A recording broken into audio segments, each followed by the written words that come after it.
하나님께서 오늘 주신 말씀은 사도행전 8장 1절에서 8절까지의 말씀입니다. 우리 함께 교독합니다. 제가 1절을 먼저 읽겠습니다. 사울은 그가 죽임당함을 마땅히 여기더라. 사람들이 스데반을 장사하고 위하여 크게 울더라. 사울이 교회를 잔멸할새 각 집에 들어가 남녀를 끌어다가 옥에 넘기니라.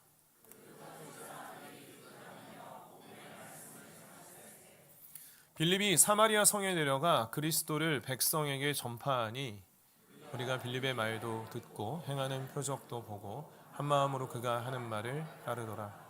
많은 사람에게 붙었던 더러운 귀신들이 크게 소리를 지르며 나가고 또 많은 중풍병자와 못 걷는 사람이 나으니 그 성에 큰 기쁨이 있더라. 아멘.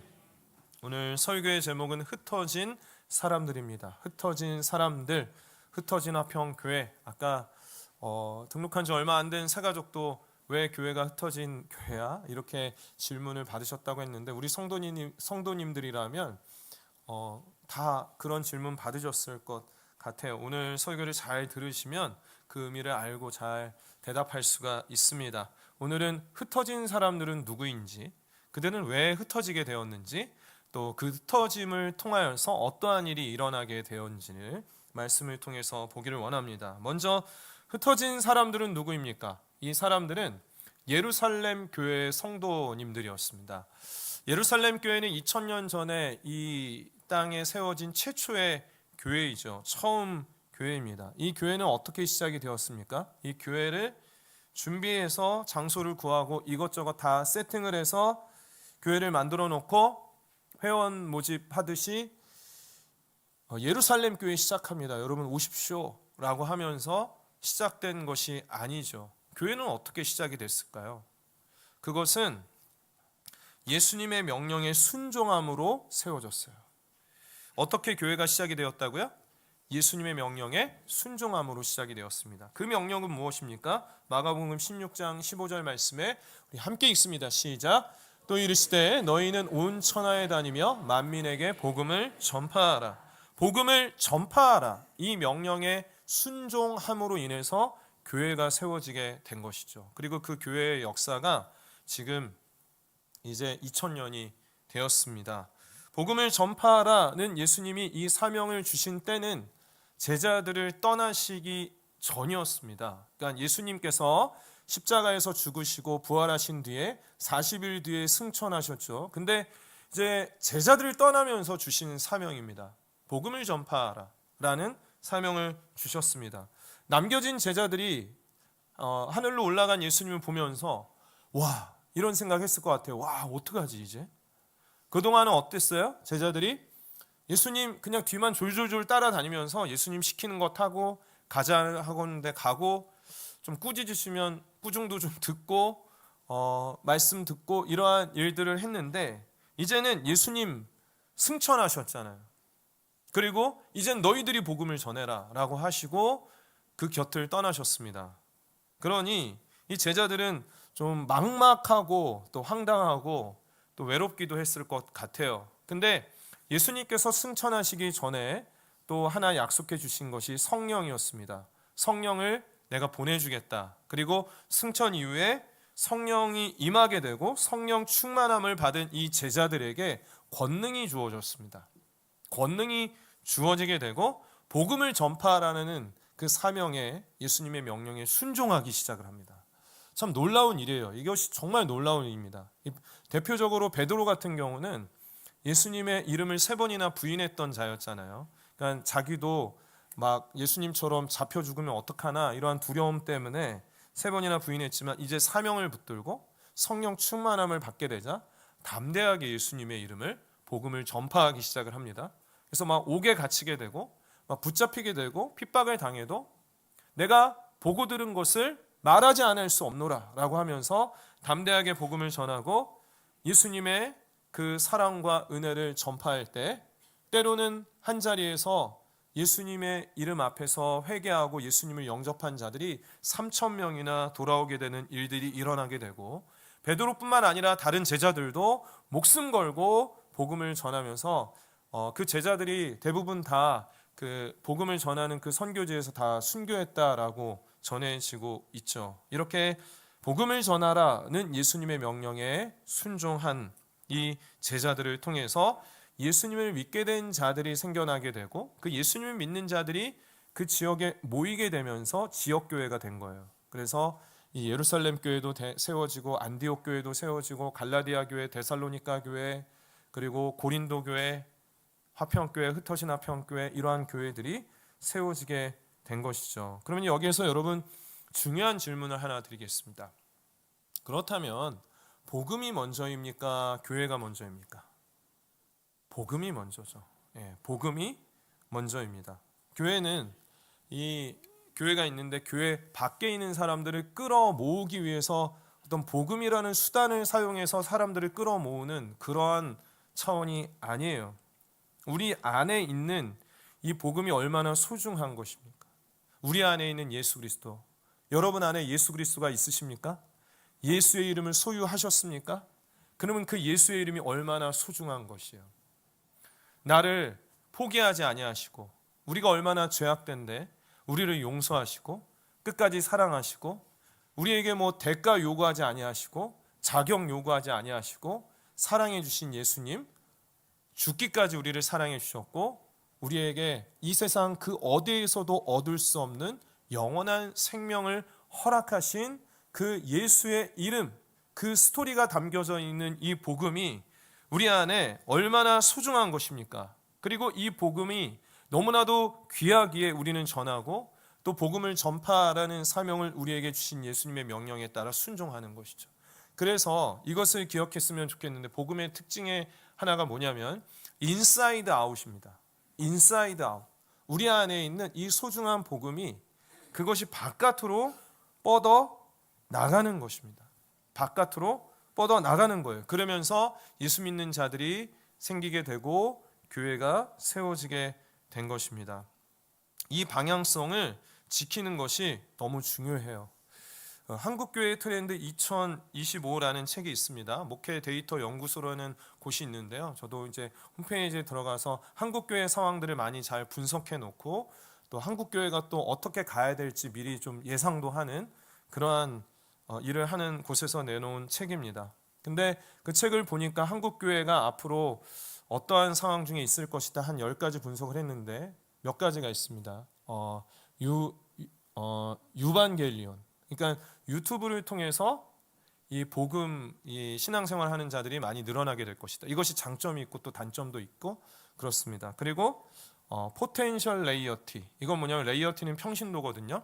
평신도의 사역에 극대화를 해 나가야 된다. 이러한 부분들이, 왜냐하면 교회에서 부교육자가 또 이탈되는 현상들이 한국교회 가운데 나타나고 있거든요. 그렇다 보니까 포텐셜 레이어티, 이 평신도를 제자화하고 사역하는, 이것은 우리에게 너무 익숙하죠. 담임 목사님께서 화평교회 개척할 때부터 교육하는 교회로, 평신도를 지도자로 세우는 교회로 지금까지 이렇게 왔습니다. 또 하나는 여러 가지 중에 이 시대 가운데 나타나는 교회 현상 중에 하나는 솔트리스 처치라는 것입니다.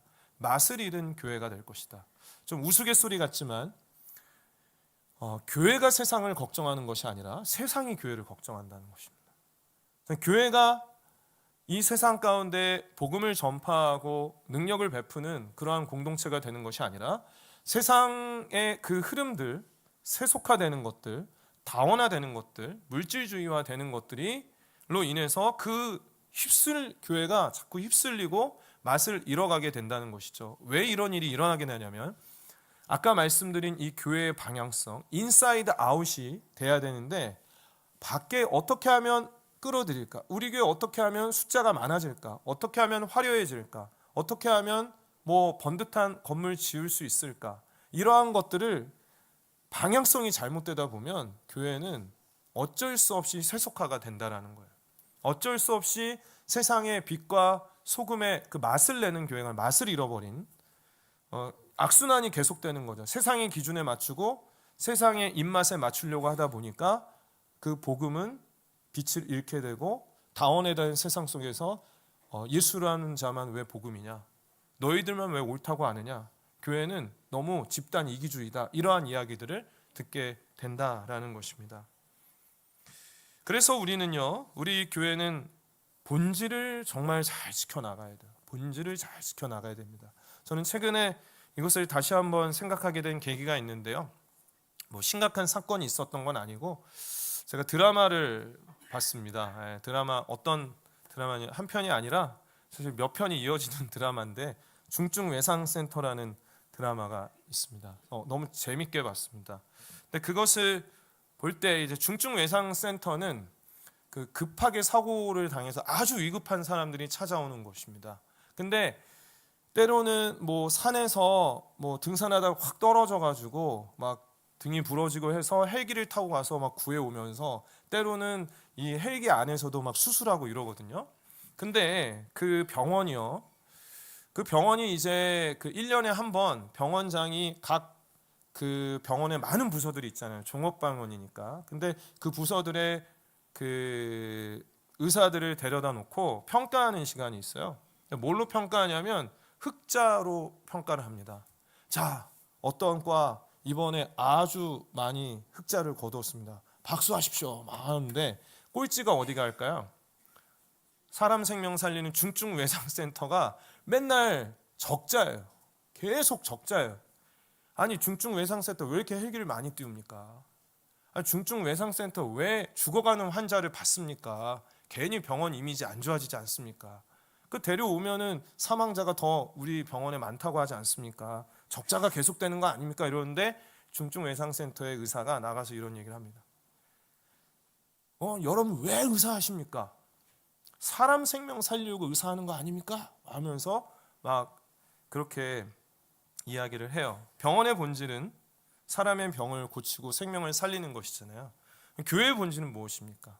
우리에게 있는 예수 그리스도, 우리에게 생명 대신 너무나도 소중한 그 예수 이름을 전하는 것인데 자칫 잘못하면 그 방향성을 잃게 됐을 때 본질을 잃어버리게 된다라는 것이죠.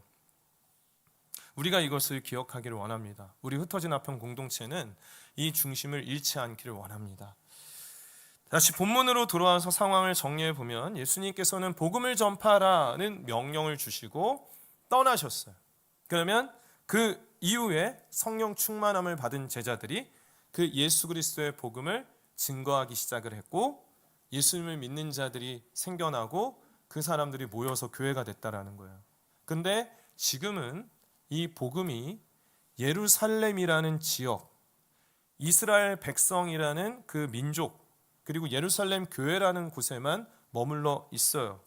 근데 예수님의 명령을 다시 한번 볼까요? 마가복음 16장 15절 말씀에 보면 또 이르시되 너희는 온 천하에 다니며 만민에게 복음을 전파하라 라고 했습니다.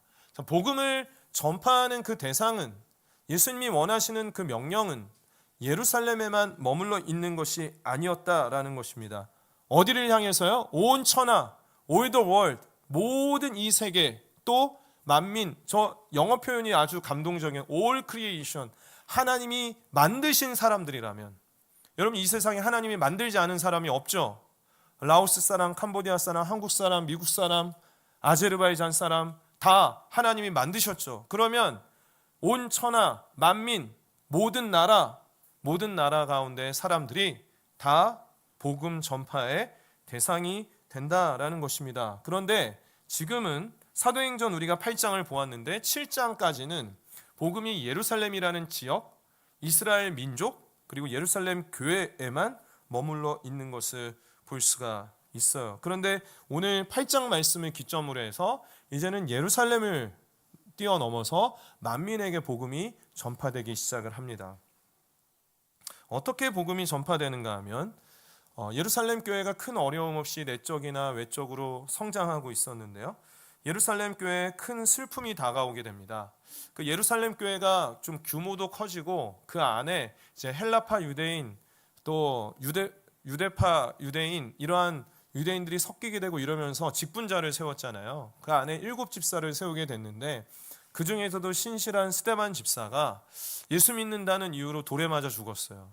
그러니 이 예루살렘 교회가 얼마나 큰 슬픔이에요. 우리가 같이 신앙생활을 하고 있는데 돌에 맞아 죽은 성도님이 있다면 얼마나 가슴 아픈 일이에요. 그리고 참 스데반 집사는 죽기 전까지도 저들의 죄를 돌리지 말라고 이렇게 했던 신실한 자였습니다. 그냥 교회가 굉장히 큰 슬픔에 잠기게 되었죠. 아주 큰 충격을 받게 되었습니다. 그런데 이 이후에 슬퍼할 겨를도 없이 어떠한 일이 일어나게 되냐면 1절 말씀에 보시면 사울은 그가 죽임을 마땅히 여기더라. 그날에 스데반 집사가 죽는 그날 예루살렘에 있는 교회에 큰 박해가 있어 사도 외에는 다 유대와 사마리아 모든 땅으로 흩어지니라 라고 되어 있습니다. 흩어지게 되었습니다. 흩어지니라, 우리 교회 이름이 나오죠? 흩어지니라, 이것은 헬라어로 디아스페이로라고 합니다. 디아스페이로, 흩어진다. 근데 흩어진 사람들을 디아스포라라고 합니다. 디아스포라, 흩어진 사람들, 오늘 설교의 제목이죠. 그래서 이 스데반의 순교를 통해서 이스라엘, 이 예루살렘 교회 성도가 흩어진 사람들이 됐어요. 디아스포라가 되었다라는 것입니다. 그렇게 흩어지게 됐을 때 그들의 마음은 너무 절망적이었을 거예요. 거기에서 같이 교제하고 떡을 떼고 우리처럼 가정교회로 모이고 또 자신의 소유를 남에게 다 나누어주고 같이 얼마나 즐거운 교제가 있었겠습니까? 얼마나 좋았겠어요. 근데 다 뿔뿔이 흩어지게 됐어요. 그리고 여러분, 아무런 연고도 없는 곳으로, 삶의 기반이 없는 곳으로, 그러한 곳으로 다 떠나서 흩어지게 되었어요. 다 그냥 그렇게 돼버렸어요. 그러니까 참 어려운 그러한 상황 중에 있었어요. 그런데 그러한 중에요, 흩어진 사람들, 이 디아스포라는 거기에서 끝난 것이 아니었습니다. 4절 말씀인데요, 우리 4절 말씀 함께 읽습니다. 시작. 그 흩어진, 참 놀라운 일입니다. 흩어진 사람들, 디아스포라가 거기에서 이제 다 찢어지고 흩어지는, 우리 끝났어, 우리 그냥 망했어, 이렇게 예루살렘 교회가 그 역사가 거기서 끝이 난 것이 아니에요. 흩어진 사람들 디아스포라가 두루다니며 복음을 전하게 되었다라는 것입니다. 참 낯선 땅이지만, 지금은 당장은 너무나도 큰 슬프지만 그들에게 소망이 되는 것은 예수 그리스도예요. 인사이드 아웃, 바깥의 환경 때문에 우리의 안이 무너지는 것이 아니라 밖의 환경은 어떠한 상황 가운데 있을지라도 우리 안에 있는 이 복음, 예수의 이름이 소망이 되고 능력이 되고 생명이 되기 때문에 흩어졌음에도 불구하고 그 복음에는 생명력이 있어서 그곳에서 복음을 전하게 되었다라는 것입니다. 그래서 흩어진 사람들, 디아스포라는 복음을 전하는 선교적인 의미를 가지게 된 것입니다. 그래서 흩어진 하면 선교적인 의미를 가지고 있어요. 흩어진 화평교회 디아스포라 커피거든요. 그래서 디커피라고 하였고, 우리가 교회에 막 그런 냄새를 풍기지는 않지만 이 지역사회를 섬기기 위해서 디커피를 만든 것도 우리가 선교적인 DNA를 가지고 있는 것이죠. 우리 4대 비전 중에 첫 번째가 무엇입니까? 통전적인 선교 공동체. 그리고 나머지 3가지 비전도 지역사회, 다음 세대, 한국교회를 향해서 나가고 있잖아요. 밖으로 나아가고 있잖아요. 이것이 우리의 비전이에요. 예수님이 이 땅 가운데 복음을 전하는 방식은 그냥 한 방에 확 해가지고 너희들 하나님 믿어 이렇게 한 것이 아니라 예수님을 믿는 사람, 그 사람 예수 이름을 전하고 또 그렇게 예수님을 믿게 된 사람이 또 예수의 이름을 전하고 전하면서 예수 믿는 사람들이 생겨나게 되고 교회를 이루는 방식이 예수님께서 온 세계를 복음을 전하는 그러한 방식이셨던 것이죠. 우리가 그 가운데 있는 줄을 믿습니다. 우리도 그 가운데 동참하고 있습니다. 한 교회에 제가 세미나에 참석하기 위해서 갔는데요, 시간이 좀 남아서 카페에 갔는데 그 카페가 하얀색이었는데 하얀색 벽에 까만 글씨로 쓰여져 있던 글씨가 참 기억에 많이 남습니다. 한번 띄워주시면, 예수 그리스도가 없는 심장마다 선교지이고 예수 그리스도가 있는 심장마다 선교사이다. 여러분의 심장에 예수 그리스도가 있으십니까? 그렇다면 여러분은 선교사입니다. 전해야 됩니다. 그런데 아직 이 땅 가운데에는 그 심장에 예수 그리스도가 없이 살아가는 자들이 너무나도 많이 있어요. 그곳이 바로 선교지이죠. 그래서 우리 모두가 이 증인된 삶을 살아야 되는데, 하나님께서는 예루살렘 교회가 예루살렘에만 복음이 머물지 않게 되기 위해서 핍박이라는 도구를 사용하셨고, 스데반 집사의 순교가 하나의 미랄이 되어서 이제는 그 복음이 흩어진 사람들 디아스포라로 인해서 복음이 전해지게 되었다라는 것입니다. 사단은 어떻게 해서라도 교회를 해방하고 교회를 없애려고 하지만 우리 안에 이 복음 예수 그리스도가 있다면 절대로 교회의 역사, 하나님 나라의 역사는 끊이지 않는 줄을 믿습니다. 그것은 예수님이 다시 오시는 그날까지 계속될 거예요. 우리는 이 확신을 가지고 나아가게 되기를 바랍니다. 놀라운 것은 하나 더 발견하게 될 것은 이 사명을 주신 분도 하나님이시고 이것을 이루어가는 분도 하나님이시다는 것입니다. 우리는 뭘 해야 될까요? 우리는 처음에 제가 말씀드렸죠. 교회는 어떻게 세워지게 됐어요? 예수님의 명령에 순종함을 통해서. 순종하는 것. 그래 예수님이 이 복음 전하라고 하셨어. 나에게 이 기쁜 복음을 주셨어. 이 복음을 전하는 것으로 선교가 이루어지게 됩니다. 5절에 등장하는 빌립도 순종의 사람이었는데요. 이 빌립은 7 집사 중에 이 빌립도 한 사람이었죠. 근데 이 빌립이 어디로 갔습니까? 흩어졌죠. 이 빌립도 핍박으로 인해서. 근데 어디로 갔어요? 사마리아 성으로 갔습니다. 거기에 가서 그리스도를 백성에게 전파했습니다. 그러자 무슨 일이 일어났습니까? 우리가 빌립의 말도 듣고 행하는 표적도 보고, 왜냐하면 성령의 능력으로 권능을 받았기 때문에 표적을 행하고 한 마음으로 그가 하는 말을 따르더라. 복음을 사마리아 사람들이 이 빌립 집사를 통해서 듣게 됐습니다. 근데 이 사마리아라는 지역이 좀 독특한 지역입니다. 유대인들은 이 사마리아 사람들을 개취급했습니다. 무시했습니다. 더럽다고 생각을 했습니다. 그 윗지방 갈릴리 지방으로 가기 위해서는 유대에서는 이 사마리아를 통과해서 갈릴리로 가면 가깝거든요. 근데 그렇게 가지 않았습니다. 다 돌아갔습니다. 왜냐하면 더러운 사람들, 더러운 땅이라고 생각했기 때문에. 왜냐? 이 사마리아 사람들은 구약에 이제 이스라엘 나라가 분열이 되잖아요. 북이스라엘 남유다로 분열이 되고, 이 북이스라엘은 아수르에게 멸망당하고 남유다는 바벨론에게 멸망을 당하는데, 남유다는 혈통을 유지했어요. 근데 혈통을 유지해서 지금 이스라엘 민족을 이루고 있는데 북이스라엘은요 다 없어졌어요. 어떻게 없어졌냐면 이 아수르라는 나라가 민족 말살 정책을 써가지고 다 혼혈을 시켜버렸어요. 그러니까 북이스라엘은 순수 혈통이 남아있지 않고 다 없어지게 된 거죠. 근데 그 사람들을 사마리안이라고 불렀어요. 사마리아 사람들, 사마리아 지역에 살고 있었어요. 그러니 이 유대인들은요 우리에게만 구원이 있지, 하나님 우리만의 하나님이지, 저 이방 더러운 이방 민족과 혼혈된 저 사마리아는 뭐 다 죽을 수밖에 없지, 하나님은 저 사람들의 하나님이 아니지라는 그러한 편견과 그러한 전통들을 가지고 있었습니다. 그런데 이 빌립이 그 지역으로 들어갔다라는 것입니다. 순종하는 것이죠. 편견, 자신의 편견, 자신도 유대의 혈통을 가지고 있으니까 듣고 보고 한 것들을 통해서 갈릴리 그 사마리아 사람들을 사랑하기가 어려웠을 수도 있어요. 그렇지만 순종함으로 예수 이름을 전했을 때 유대인에게만 복음이 머문 것이 아니라 그 땅에도 복음이 전파되었다라는 것입니다. 그래서 이 빌립은요, 사도행전 21장 8절 말씀에 보면 그 앞에 전도자라는 수식어가 붙습니다. 그래서 전도자 빌립, 이 빌립은 사마리아 지역까지 들어가서 복음을 전파했던 것이죠. 이 흩어진 사람들이 이제 복음이 이렇게 전파하는데 여기에서만 머무는 것이 아니라 사도행전 11장 19절 21절 말씀에 보면 그때 이 스데반 집사의 순교를 언급하잖아요. 그러니까 이것으로 인해서 흩어지게 되었기 때문에 스데반의 일로 일어난 환란으로 말미암아 흩어진 자들 디아스포라가 베니게, 구브로, 안디옥까지 갔어요. 흩어지게 됐어요.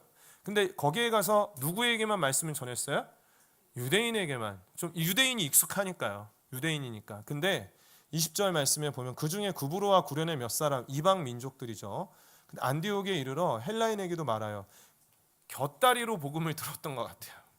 유대인들이 같이 모여가지고 그 지역에 흩어진 사람들이 모여서 예배도 했겠죠. 같이 살아가면서 하면서 저 사람들이 말하는 예수라는 그 이름이 뭘까? 생명이라고 하고 소망이라고 하고 얘기를 하는데 그 예수의 이름을 그렇게 하면서 받아들이게 됐어요. 이방 민족들이요. 그렇게 받아들이게 되었습니다. 지도를 한번 보면 지도가 베니게, 구부로는 섬이죠. 베니게는 이제 그 윗동네입니다. 바로 예루살렘, 사마리아, 갈릴리 바로 윗동네고, 안디옥은 좀 더 올라갑니다. 근데 저 안디옥이라는 지역에 이제는 교회가 세워지게 되었는데 이방인들 중심의 교회가 세워지게 되었다라는 것입니다. 선교적으로 아주 중요한 의미를 가지고 있기 때문에 선교지에서 선교사님들께서 교회 이름을 안디옥 교회라고 많이 지으세요. 그래서 그러한 의미가 있습니다. 근데 하나님의 역사가 정말 드라마틱한 건 뭐냐면 이 핍박으로 인해서 흩어져서 이방인들이 복음을 듣게 되고 안디옥 교회를 세웠는데 그 안디옥 교회를 누가 섬깁니까? 바나바와 바울이 섬기죠. 이 바울은 스데반을 죽이는 일에 앞장섰던 사람이고 핍박했던 자인데 예수의 이름을 받게 됐을 때 그 이방인들을 위한 선교의 도구로 쓰임을 받고 안디옥 교회를 섬기다가 파송을 받아 전도 여행을 통해서 아시아를 넘어 유럽의 복음을 전파하고 시간이 흘러 유럽에서 또 청교도들이 아메리카 대륙으로 넘어가게 되고 또 그곳에 있는 선교사들이 거기서 있지 않고 순종하여서 복음을 전파하라는 것을 순종해서 한국 땅, 조선의 땅, 전쟁을 통해서 너무나도 많이 망가진 땅, 슬픔의 땅, 가난한 땅, 이 땅 조선까지도 복음이 전파되고 그렇게 복음이 또 전해지고 전해져서 한국 가운데 교회가 세워지게 되는 일들이 일어나게 되고 하평교회, 흩어진 하평교회 세워지게 된 것이죠. 그러면 여러분 우리는 무엇을 기억해야 됩니까? 복음이 먼저고 이 안에서 우리는 이 사명을 감당하는 것이 너무나도 중요하다는 것이죠. 세계 지도를 함께 하나 보겠는데요. 이 지도는 개신교 선교 현황을 나타냅니다. 진한 보라색일수록 복음화가 더 많이 된 곳이고 저기 보면 한국 지도 보이시나요? 저기에서도 이제 남한이 좀 연보라빛을 띠고 있죠. 그만큼 복음화가 그래도 되었다라는 것입니다. 근데 눈에 띄게 중간 정도는 너무 하얗죠. 여기는 이제 선교적인 전략상으로는 14시창 1040 윈도우스라고 해서 이제 위도 10에서 40 사이에 미전도 종족들이 너무나도 많이 있어요. 오늘 떠나게 되는 라오스나 캄보디아도 그 지역에 해당이 되고요. 그래서 이 복음을 우리도 이 사명을 2000년 전에 예수님께서 승천하시며 주신 이 사명을 붙들고 우리 흩어진 하평 공동체도 우리 모든 성도님들도 이 복음을 전파하라. 어디까지요? 온 천하 만민에게 복음을 전파하라라는 이 사명을 감당해야 되는 줄을 믿습니다. 여러분의 심장에 있는 그 복음을 한번 기억해 보십시오. 얼마나 소중하고 놀라운 예수의 이름입니까?